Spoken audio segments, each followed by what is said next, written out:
Welcome back to the Pirate Republic.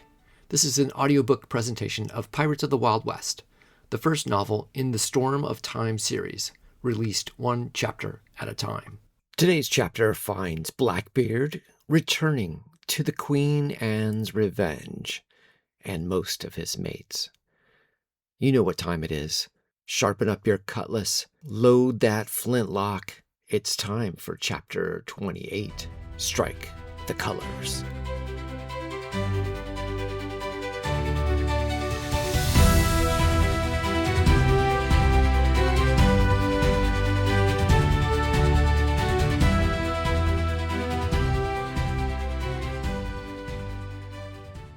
Chapter 28, Strike the Colors.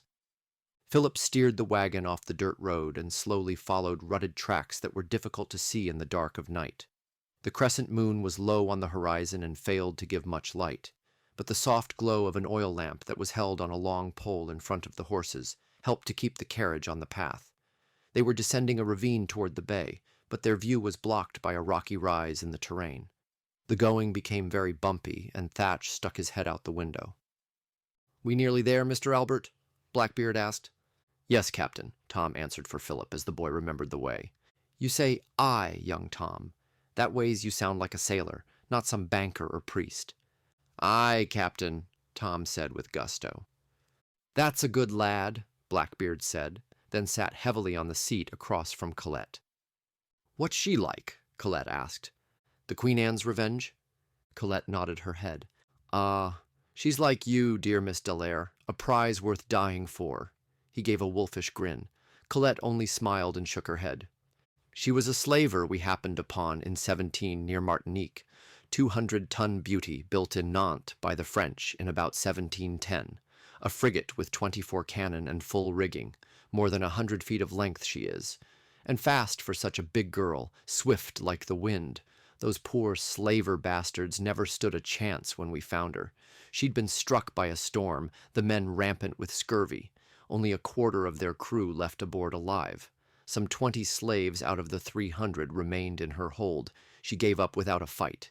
We careened her near Martinique and sold the cargo, made some modifications, and brought her cannon to 40. She'll stand against any ship, even a ship of the line. The French had named her La Concorde, but we struck our colors, and I named her the Queen Anne's Revenge. Blackbeard's eyes had taken on a distant look. "Why Queen Anne's Revenge?"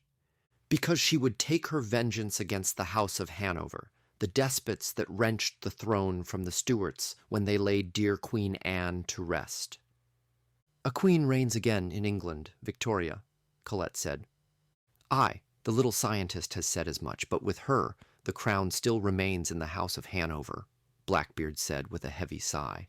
"Maybe the Queen Anne and I are here to set the world right again. Another chance to correct the direction of my homeland." Colette let out a good-natured chuckle. "Why, Edward, you do have a grand view of your place in the world." Blackbeard looked darkly at the woman. "Captain!" Tom shouted from the front of the carriage as they slowed to a stop. Blackbeard opened the carriage door and stepped out into the cold night air with Colette following him. They stood on a rocky rise above a sandy cove. Blackbeard's white teeth showed against his dark-haired face in the starlit night. There, moored in the small cove, was the majestic wooden ship lighted by oil lamps that hung along the railing and masts. The ship looked perfect in the nightscape, just as she did when they arrived in the Nassau harbor more than a week ago in life, and 155 years of history ago. Thatch's heart was beating hard as he gazed upon the Queen Anne's Revenge floating proudly, upright with the high tide. "She is indeed a treasure, the most beautiful ship I've ever laid eyes upon," Colette said softly. Blackbeard looked down at her face to see the awe that swept over it. Philip and Tom approached to stand next to Edward and Colette. "You swabs going to lend a hand, or just stare with your mouths agape waiting for a fly?" Charlotte de Barry asked from the shore 30 yards away. They all turned to only now notice the small skiff being loaded on the shore near a banged-up wagon.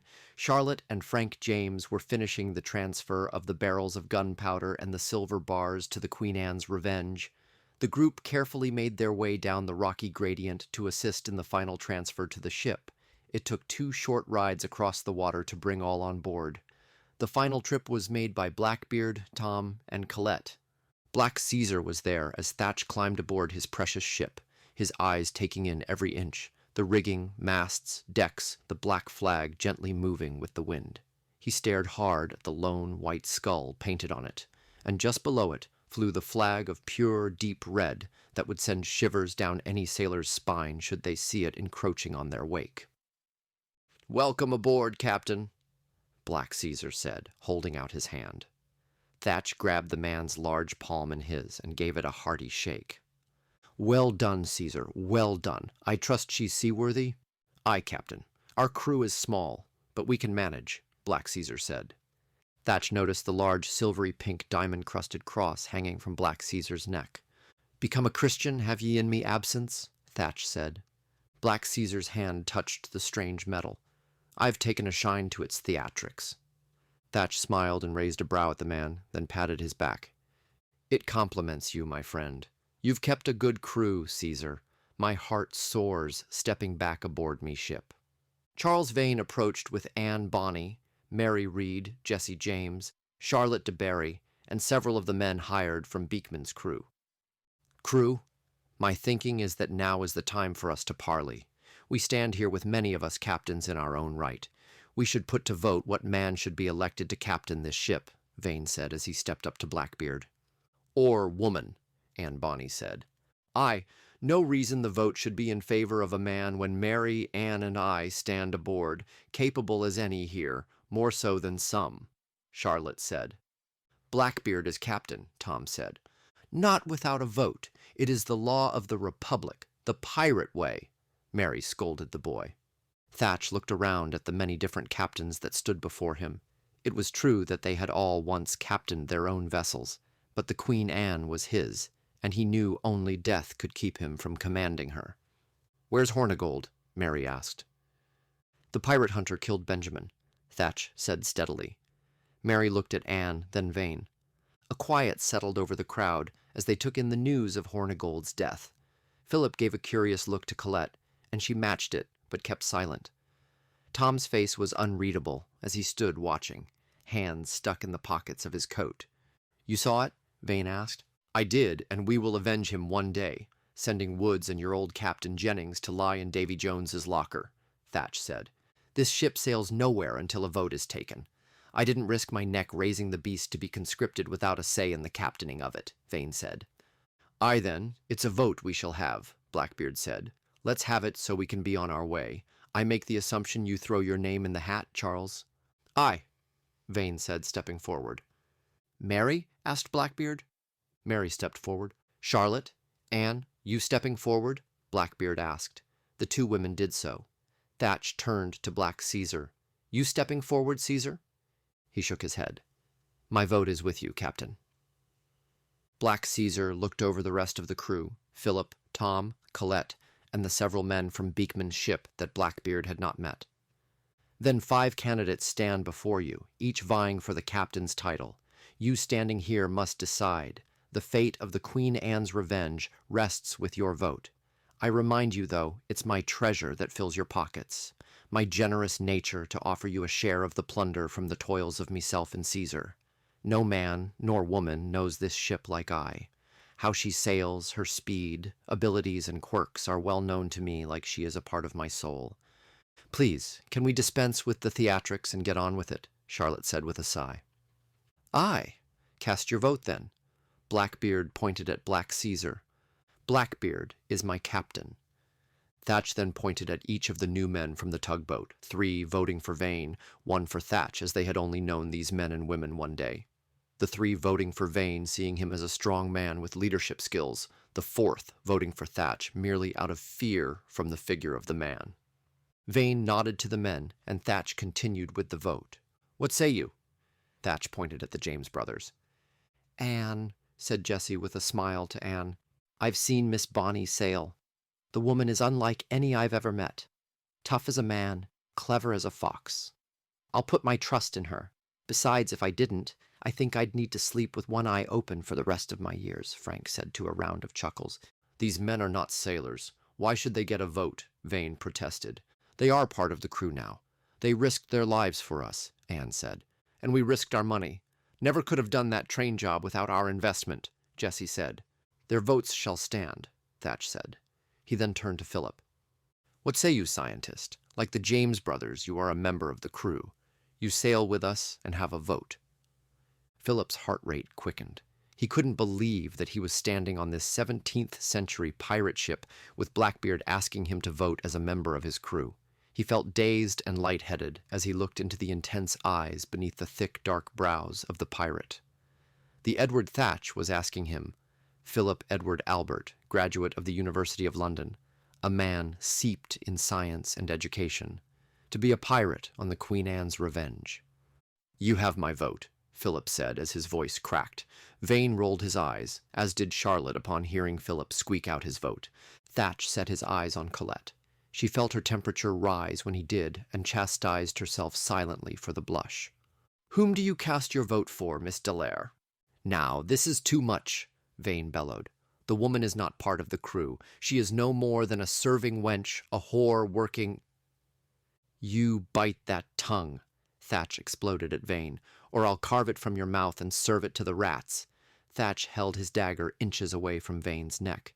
Vane held his hands up, leaning away from the knife. Colette approached the two men and set her hand on Thatch's arm, lowering the blade. I am no wench, nor whore, Mr. Vane, Colette warned him in a calm but malicious tone. And if you so much as infer such ideas again, I will be the one to cut out your tongue, as well as other appendages you might be fond of. Vane looked down at her and sheepishly nodded. I do apologize. It wasn't my intention to sully your reputation. I just think this vote is getting muddled, Vane said. Colette nodded and put her hand on Thatch's chest to calm him down. He took his murderous eyes away from Vane and looked at Colette, and his anger began to subside. I am not sailing with you, she said to Thatch. I have my saloon to run, and I'm not part of this crew. You can give me a tour of the ship once this business is decided. Then I must take the carriage back to the Paris. I shall not cast a vote. Thatch nodded and turned to the group. Where were we? Seems tied. 3 votes Vane, 3 votes Thatch, and 2 votes Miss Bonny. Guess we must revote, or do you break a tie with a duel? Frank said. That's not necessary. There's still 1 vote uncounted, said Thatch. He then turned to Tom, standing there largely unnoticed by everyone. The Chinese boy gets a vote? Vane said, exasperated. He's the cabin boy, a member of the crew. He gets his vote, Mary said with a smile down at the boy. She knew the young runaway had a crush on her. She had received no votes thus far, and felt that she could at least count on 1 vote from the lovesick boy. Young Tom smiled at Mary, and looked around proudly as all eyes were on him.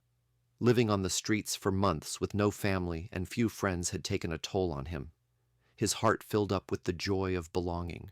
He had never believed there would be anything good again in his life, but here he was, with a whole group of new friends, adults that treated him with respect and saw that he had value.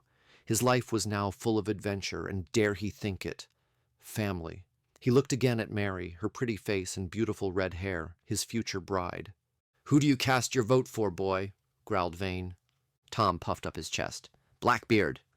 Blackbeard smiled at his cabin boy. It's decided. Mary whacked Tom on the back of the head, and he looked at her in confusion, wondering what he'd done wrong. Blackbeard held his arm out for Colette to take. Your tour, lass. Colette smiled and hooked her arm in his, and he led her toward the aft castle, pointing out details along the way. Mary passed the bottle of rum to Charlotte, who took a swig, and handed it to Anne. The 3 women watched in dim moonlight as Blackbeard and Colette said their goodbyes on shore next to the carriage. The crew was making last-minute arrangements for departure from the cove. Black Caesar was teaching Jessie and Frank the basics of the rigging and finding jobs they felt comfortable performing. The plan was to sail out of the bay and into the Pacific to make their way down the coastline toward a land the James brothers called Mexico. Once there, they could take on more crew and supplies to make the trip around Cape Horn and back toward the warm Caribbean waters. These ignorant men, with their self-importance and pride, will never see a woman as an equal. They've all proven themselves to be of poor character and dim intelligence, Anne said. At least you received 2 votes. I and Mary were snubbed by all, Charlotte said with a shake of her head. The attractive one is certainly sweet on you, Mary said with a shoulder knock to Anne. He is handsome, isn't he? Anne said, turning to watch Jessie with Black Caesar working the rigging. "I think I might be sweet on him as well. If I had a cared for Rackham, I'd put up an argument about killers and lovers, revenge and all that nonsense. But never much did, so I hope you both will marry and have many children. Or maybe you'll kill each other before the morn," Charlotte said, then took a swig of the rum and roughly slapped the bottle into Mary's chest. She then walked off toward the forecastle. Anne looked darkly at the African pirate as she walked away. "Oh, don't mind her," Mary said. "She's just jealous. Hasn't had a man near her since Black Bart Roberts disappeared." "What do you think happened to Roberts and Bellamy? Think they died somewhere or just made off on their own?" Anne asked, turning back to watch the shoreline. Mary finished the last of the bottle of rum and tossed it into the water. "Don't know. Don't care. We are surrounded by enough of these so-called pirate captains. Couldn't stomach one more of them. Maybe find you a nice cowboy. I may know an older brother of Jessie that might be to your liking," Anne said, elbowing Mary in the side. Mary looked back at Frank James' coiling rope, while Black Caesar watched with his arms crossed over his chest. "He is a fine-looking bloke. Kind of old, though." "There is always the cabin boy who looks at you with hearts in his eyes," Anne said, and the two women shared a good laugh. Blackbeard took Colette's hands in his. They had been talking for a good while, and it was time for him to return to the ship and her to her saloon. He was anxious to sail away from this cold water port and back to Caribbean seas. The Queen Anne's Revenge had a hold full of treasure waiting to be spent, and he wanted to put as much distance between him and the pirate hunter as he could. He could still feel the pain and bruises from the noose that had been tied around his neck. He had no desire to tempt fate by remaining in San Francisco, no matter how his feelings for this wild yet elegant beauty grew with each delicious gaze he cast upon her. "If you ever fancy a hand of 21, you know my table is a ways open to you." Blackbeard laughed. "An easy way to fill your pockets and empty mine, your little game is." He pulled out a bagful of gold coins that he'd filled for her while on board the Queen Anne. "I want you to have this share of the loot. You were part of our plots and risked your life and business to save mine." He set the bag on the floor near the driver's seat of the carriage. She only smiled at him and smoothed her dress. The two utterly different people stared at one another, both wanting the other to stay or join them but unable to utter the words, each knowing that their lives were on different paths, and only by random acts of fate had their tracks collided. Colette, a woman of her times, was striving to make a name for herself, the desire for independence strong in her. Edward, a man from a distant past, was lost in time, hunted, and out of place, yet confident in his knack for survival and success. They each knew not to expect the other to give up their trajectory, as it would only end in disaster. This moment alone, was all that was left for them. Edward slid his hand to Colette's cheek and moved her blonde hair away from her neck in a caress. Colette in turn stepped toward him, and with both hands pulled his bearded face to hers. She stood on her toes as his lips came down to meet hers, and her breath was taken away by the kiss they engaged in. It was the first time she understood what the term swoon meant, the feeling of the world melting away for one moment while kissing another. Edward lifted her from her feet in his strong arms before the embrace ended. His eyes were closed as he lowered her back down to the ground. When he finally opened them, they were met with the sparkling pale blue of Colette's. They let the moment stand as they both fought the urge to say something that would make the other stay with them. Thatch looked back at the darkened form of his ship resting in the cove, then back to the beautiful woman in front of him. "You should leave, dear lass, before I carry you away to my quarters and abduct you for all eternity," Thatch said heavily. Colette smiled and squeezed his hand. "Goodbye, Edward." She turned and stepped up to the driver's bench of the carriage. She smiled back at him one last time, then looked away down the rutted trail. She cracked the reins, and the horses lurched forward, beginning their trek back to town. Blackbeard watched the carriage until it disappeared over the rise, then made his way to the skiff. He pushed it back in the water and hopped aboard. Taking hold of the oars, he started rowing back to his ship. The water was calm and the night air cool and quiet. He felt something he hadn't felt in quite a long while. He felt happy. With a chuckle, he chastised himself for being such a sap. A song came to his mind, and he began to sing. My love she does wait on a lady so fair, and I do belong to a stout privateer. Rich prizes I've taken since the wars did begin, from the lofty messieurs, and brought them all in. And now of these riches my love shall have share, for she shall be dressed in rich silks most rare. With ribbons and rings my jewel I'll deck, and a fine chain of gold to hang round her neck. And before that my money begins to grow scant, I'll away to the sea, for my love shall ne'er want. And boldly will make the loud cannons to roar, and bring home rich prizes as heretofore. You pretty young maids who have sweethearts at sea, pray take this advice and be ruled by me. Slight not a bold sailor while he's ploughing the main. Most richly he'll clothe you when he comes home again.